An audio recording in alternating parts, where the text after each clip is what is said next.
Bueno, en la clase de hoy vamos a ver la última parte del tema de genética molecular, que es la biotecnología. Entonces veremos cómo se hace la clonación tanto de individuos como la clonación de algunas células, que es lo que llamamos clonación terapéutica.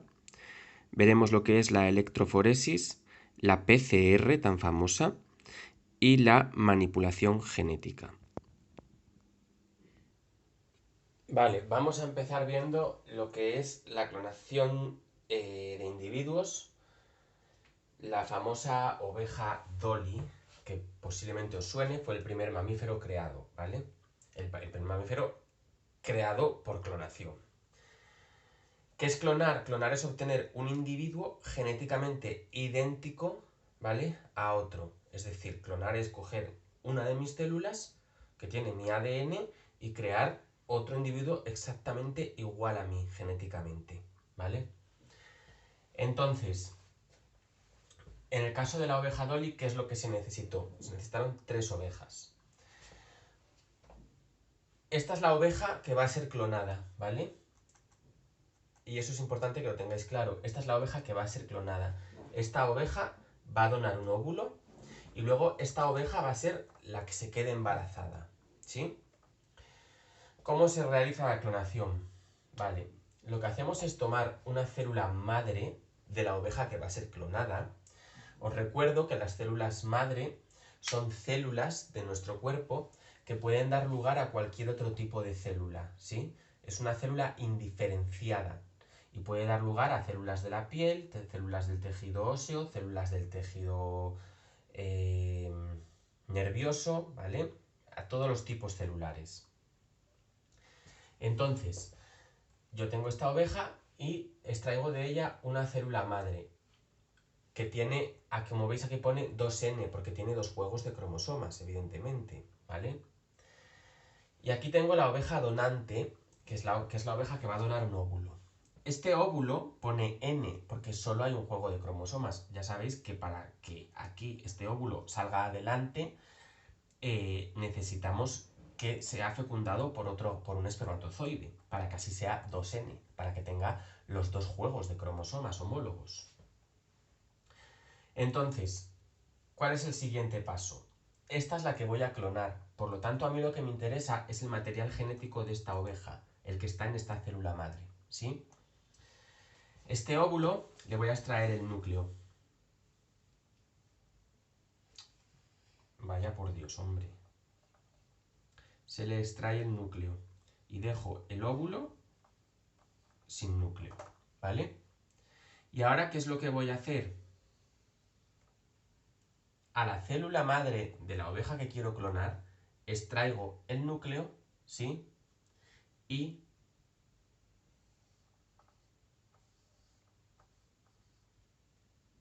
le inserto en el óvulo. Este era N2N. Esto, ¿vale?, es lo que llamamos fecundación, sería como una fecundación in vitro. He extraído los óvulos de la madre, he extraído las células madre, ¿vale? Y ahora esto en una placa de cultivo se pone este óvulo ya es como si fuese un cigoto fecundado, ya es 2N. Y ese óvulo va a comenzar a dividirse y va a ir formando una masa de células que en realidad es un embrión, ¿vale?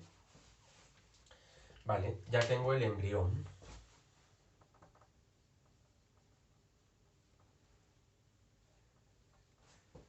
¿Y qué es lo que hago posteriormente? Quiero desarrollar un individuo adulto, por lo tanto, este embrión, lo que voy a hacer va a ser implantarle en el útero de una oveja. Me da igual cuál sea. Se implantará en el útero de esta oveja, se desarrollará, crecerá y dentro del tiempo de gestación que sea en las ovejas, que no sé cuál es, nacerá una nueva oveja y la nueva oveja que nace, o corderito, ¿vale? O corderita en este caso, es exactamente igual que esta, genéticamente idéntica. Esta es el clon,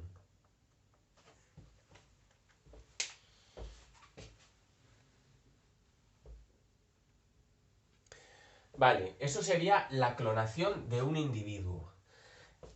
Esto se ha hecho en animales, ¿vale? En humanos, evidentemente, está totalmente prohibido realizar esto. No se ha hecho nunca ni se va a hacer. Pero en humanos sí que se hace una cosa que es la clonación terapéutica. ¿Qué es eso de la clonación terapéutica? Imaginaros que esto es un humano, ¿vale? Y necesita un injerto de piel porque ha sufrido quemaduras, ¿vale? ¿Qué es lo que ocurre? Ya sabéis que los trasplantes se rechazan habitualmente. Hay un rechazo y habitualmente no, siempre hay rechazo, mayor o menor, pero siempre hay rechazo y hay que tomar medicación contra ese rechazo.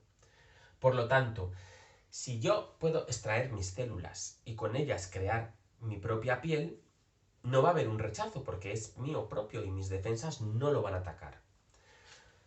Por lo tanto, ¿en qué consistiría? El método sería exactamente igual que este, pero sin este paso, ¿vale? Imaginemos, vamos, estamos con una oveja, ¿vale? Esta oveja tiene un problema en la piel, se ha quemado y tiene heridas muy profundas y no se puede regenerar esa piel, ¿vale? Entonces, ¿qué es lo que vamos a hacer? Extraemos una célula madre de la oveja, una célula madre de la piel, porque hay células madre que solamente van a dar lugar a ciertos tejidos.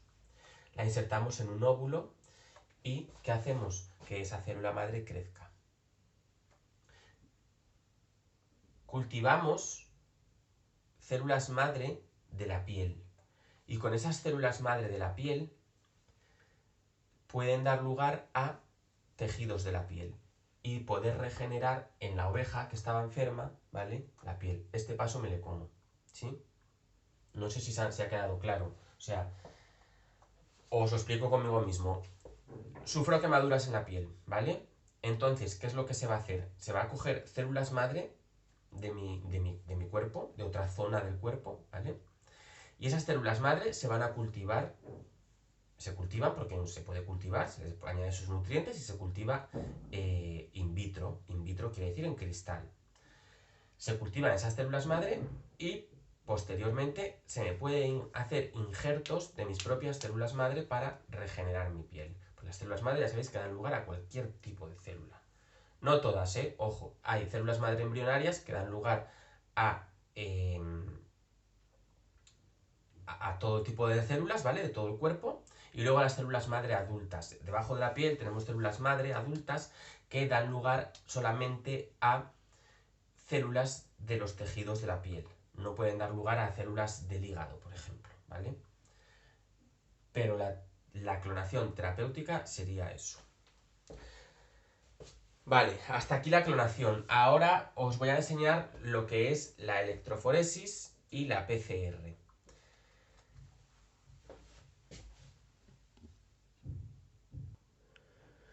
Bueno, la electroforesis es una técnica que sirve para identificar distintas moléculas de ADN, ¿vale? Sabéis que el ADN entre humanos es muy parecido, ¿no? Vale, pero hay regiones que son muy diferentes de unos humanos a otros. Entonces, yo tengo aquí mi muestra de ADN, esto está lleno de ADN, ¿vale? De una persona, y os lo voy a explicar ya con las aplicaciones. Una persona que puede ser un asesino. Porque he encontrado restos, había un cadáver y tenía arañazos. Entonces, en esos arañazos, el asesino posiblemente haya dejado células de su piel, ¿vale? Entonces, lo tengo aquí. Aquí tengo el ADN de ese asesino. Pues lo voy a vertir en uno de estos pocillos. ¿Sí? Vale. Este es el ADN que he encontrado yo en el cadáver. Y ahora, aquí tengo el ADN de un señor que yo creo que es el asesino. Porque yo lo creo, porque el día que ocurrió el asesinato, ese señor no estaba en casa y no tiene coartada. ¿Vale? Pues lo voy a poner aquí. ¿Sí? Tengo el del asesino, que estaban los restos en el cuerpo de la víctima, y el de el que yo creo que es el asesino. Vale. Esto sirve igual para pruebas de paternidad. Tengo el del hijo y el del padre, por ejemplo, ¿sí? Vale. Este ADN se ha digerido con una cosa que se llaman enzimas de restricción. Las enzimas de restricción, y eso apuntadlo, son enzimas que cortan el ADN en determinados segmentos, en determinadas secuencias. Cuando hay una secuencia, cortan. Cuando hay otra secuencia, cortan. ¿Sí? Son como tijeras que cortan donde yo quiero que corten. ¿Sí? Entonces, aquí yo lo que tenía no era toda una hebra entera de ADN, sino eran trocitos de ADN en distintas secuencias. La electroforesis, esto es un gel, ¿vale? Un gel y hay una corriente eléctrica. ¿Qué va a hacer esa corriente eléctrica? Desplazar los fragmentos de ADN. ¿Sí? Esos fragmentos de ADN se van a desplazar y, ¿qué creéis? Pues habrá fragmentos más chiquititos y fragmentos más grandes. Los más chiquititos se cuelan entre el gel, pesan menos, blu, blu, blu, blu, y llegan más lejos.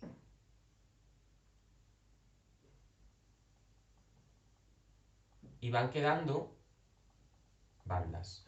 Los fragmentos más grandes son más pesados y se quedan aquí, ¿vale? Y son bandas. Y ahora tengo aquí el señor que yo creo que es el asesino. Y cuando lo mismo se desplazan, ¿vale? Y resulta que me da una cosa así.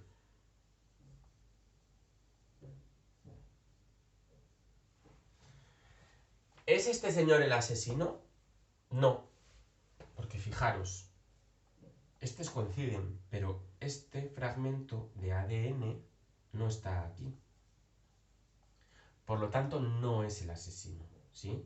Ni este coincide con este, ni este con este. Así es como determinamos. Esto sirve en crímenes, como os acabo de contar, sirve para las pruebas de paternidad, para saber si un padre es realmente el padre de su hijo, y sirve también para identificar microorganismos, porque los microorganismos no los vemos. Es decir, una bacteria o un virus yo no le estoy viendo, no sé quién es, no le puedo ver. Imposible. Por lo tanto, ¿cómo puedo saber si una persona tiene coronavirus? Con esto. Se le toma una muestra, ya sabéis, el palito, y se hace una electroforesis. Y diréis, pero si se hace una PCR, pero esperaros que la PCR viene antes. Se hace una electroforesis. Y yo sé exactamente cómo tiene que quedar aquí el ADN del virus. Pues al hacer la electroforesis, si ese ADN aparece igual que el que tiene que aparecer, es que es positivo. Y si no, es negativo. ¿Vale? La electroforesis, apuntadlo, sirve para identificación, es para identificar ADN. Y podemos identificar el ADN de un asesino en un crimen, podemos hacer una prueba de paternidad y podemos identificar a microorganismos. Vale, y ahora me diréis, la PCR, vale. Os he dicho que yo tenía aquí ADN, ¿no? Vale, muy bien. ¿Vosotros pensáis que si yo meto un palito a alguien por la nariz, o si yo cojo de un arañazo de una víctima de un crimen, una muestra de ADN, que ahí hay células y de la nariz arriba hay virus, ¿creéis que hay muchísima cantidad como para que yo aquí lo pueda poner, verterlo y que me salgan todas estas bandas y yo pueda verlo? No, hay muy poca cantidad de ADN, ¿vale? Lo hay, pero muy poco. Y de buenas a primeras no podría trabajar con ello. O sea, si yo cojo con un palito una muestra, ahí la cantidad de ADN que hay es tan miserable y tan poco que no puedo trabajar con ello. ¿Qué es lo que tengo que hacer? Una PCR. PCR viene de las siglas en inglés Polymerasa Chain Reaction, la reacción en cadena de la polimerasa. Y la polimerasa sonará cuando el ADN se duplica, que es la ADN polimerasa. ¿Qué es una PCR? Una PCR se hace en un aparato que se llama termociclador, ¿vale? Y lo que hago es, yo meto aquí la muestra que cogí con el palito, ¿sí? La meto aquí. Y entonces aquí habrá el ADN del virus, de la bacteria o del asesino, ¿sí? Y después yo aquí lo que tengo que poner son unos cebadores, que es un trozo de ADN, ¿vale? Los cebadores. Tendré que añadir los nucleótidos, las bases nitrogenadas, porque la PCR lo único que hace es copiar ADN. La PCR copia ADN, ¿vale? Hace miles de copias. Y le añadiré la enzima, la polimerasa, ¿vale? La polimerasa, que os recuerdo que la polimerasa es la enzima que va añadiendo nucleótidos a las cadenas para hacer la duplicación del ADN. Muy bien. Ahora, ¿qué hago? Le doy calor. Al darle calor, esas cadenas de ADN se van a separar, ¿vale? Se separan. Esto es de química y de física. Si tú das calor a una molécula, se van separando las moléculas. Pues las cadenas de ADN se separan. Y aquí me quedan los nucleótidos. ¿Qué es lo que va a pasar? Se va a unir el cebador. Se va a unir el cebador. Ojo, esto va a ser siempre en el sentido 3,5, ¿vale? Viene la polimerasa. La polimerasa se tiene que unir al cebador, ¿vale? Y va añadiendo los nucleótidos. Y, tracatra, tracatra, copia las cadenas. Como cuando hacemos la duplicación. Es igual que la duplicación del ADN, ¿vale? Esto habíamos dicho que era con alta temperatura. Ahora se baja la temperatura. Estas dos cadenas se unen. Blu, blu, blu, y ya tengo aquí dos cadenas. Eso sería, por eso se llama termociclador, termo de calor y ciclador de que son ciclos. Primer ciclo, de una cadena tengo dos. Segundo ciclo, vuelvo a subir la temperatura, se vuelven a separar esas cadenas, se separan, se separan. Otra vez, el cebador, la polimerasa y los nucleótidos. De esta cadena saldrá otra y de esta otra. Y lo mismo de esta otra y de esta otra. Tenía una doble hélice, después he tenido 2 y en el tercer ciclo tengo 4. Y esto va de manera exponencial, 2, 4 y ahora no van a ser 6, van a ser 8. 8 en el siguiente ciclo, 16 en el siguiente ciclo, ¿vale? 32. Y al cabo de unos cuantos ciclos puedo tener millones y millones de copias de una molécula de ADN. Y con eso ya puedo trabajar, ¿vale? Que lo sepáis. Cuando nos hacen una prueba PCR, lo llaman PCR, pero en realidad lo que determina si es positivo o negativo, lo que te determina si está el virus o no está el virus, es la electroforesis, ¿vale? La PCR lo que hace es amplificar, reproducir muchísimo ese fragmento de ADN que a mí me interesa, ¿vale? Eso es la PCR. Polymerase Chain Reaction. Es en el laboratorio hacer duplicaciones de ADN. Vale. Y lo último que nos queda es la manipulación genética.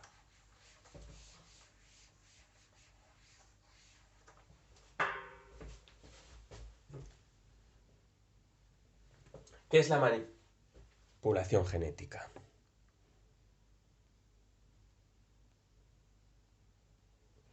Vale, la manipulación genética consiste en coger un gen que a mí me interesa, de lo que sea y de quien sea, y insertarlo en el ADN de otro individuo, ¿vale?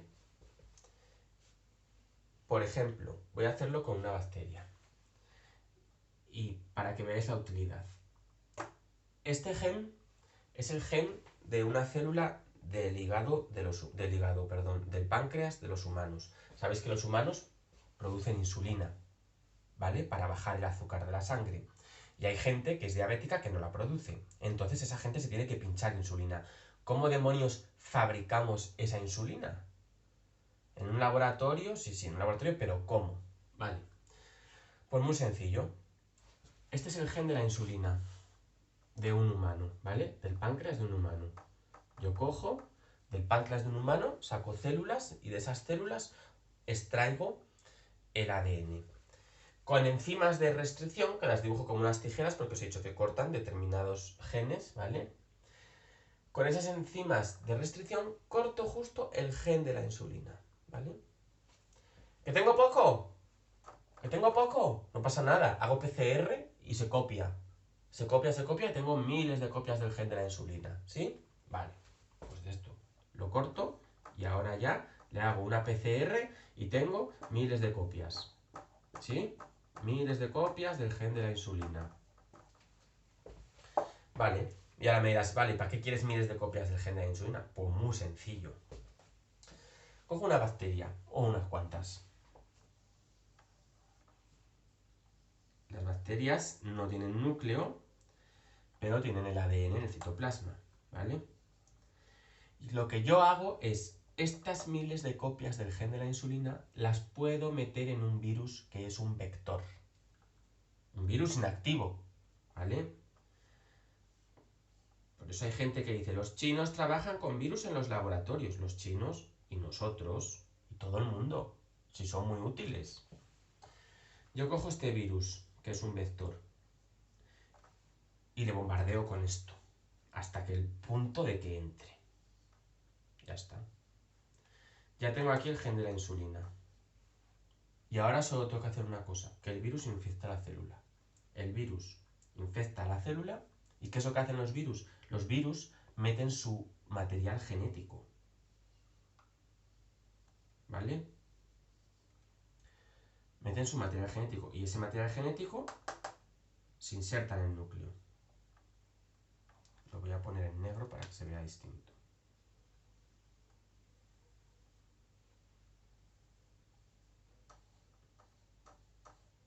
¿Vale? Pues ya está.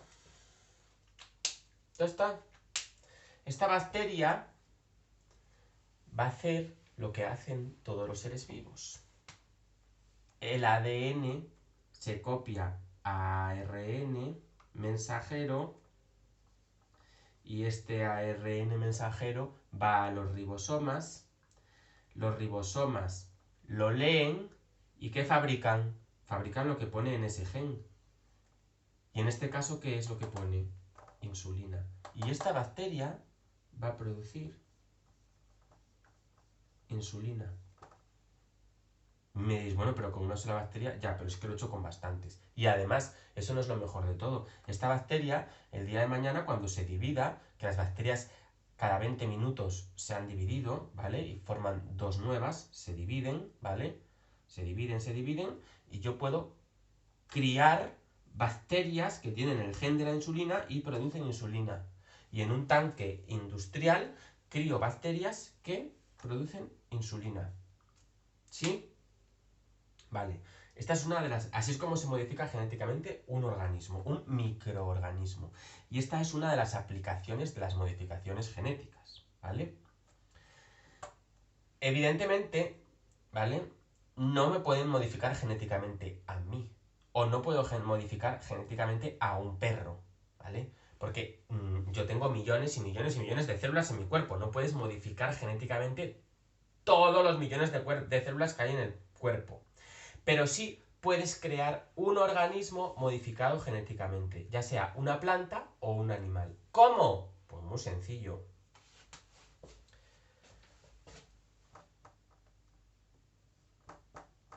Voy a poner como personitas, pero el ejemplo va para animales, ¿vale? Vale. Papá con pantalones y mamá con faldas. A seguir el estereotipo, que puede ser este papá y esta mamá. Papá y mamá, se extrae un óvulo de mamá, un espermatozoide de papá. Se hace una fecundación in vitro y tengo un cigoto. ¿Sí? Vale. Con su núcleo y su ADN. A este cigoto le puedo insertar un gen. Que a mí me interese. ¿vale? En el caso de las plantas, genes de resistencia a plagas, genes de resistencia a hongos, genes de resistencia a la sequía, genes de crecimiento más rápido. En el caso de animales, genes de crecimiento más rápido, ¿vale? Este cigoto se cría in vitro y luego se implanta en un útero, ¿vale? En el caso de los animales, se implanta en el útero y luego sale un animal que está genéticamente modificado. En el caso de las plantas, esto sería una semilla, ¿vale? Y lo que hago es modificar genéticamente la semilla. Y la semilla la planto, no hay que injertarla en ningún sitio.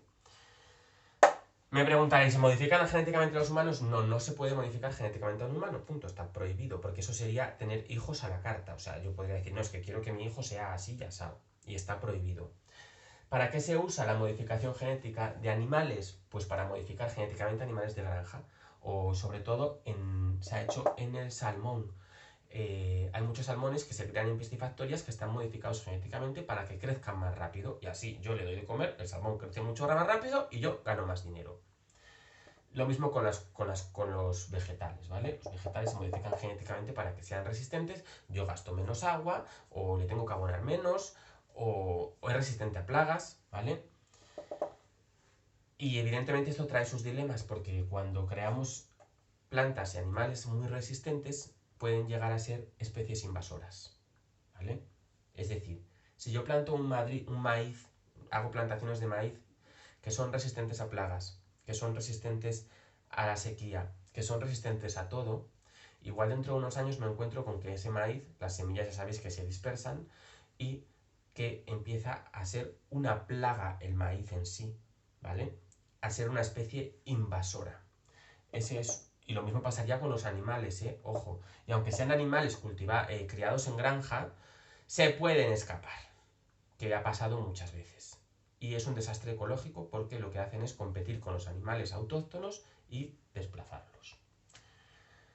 Vale, pues hasta aquí está todo lo de este tema.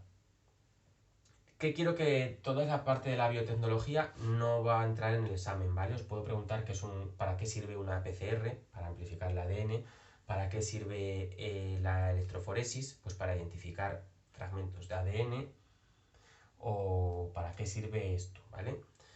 Una noción sencilla, pero no hace falta saber todos los pasos para el examen, ¿vale? Todos los pasos que os he puesto no hace falta sabérselos perfectamente, no los voy a preguntar, pero sí quiero que toméis apuntes y lo tengáis absolutamente todo en el cuaderno y lo voy a calificar.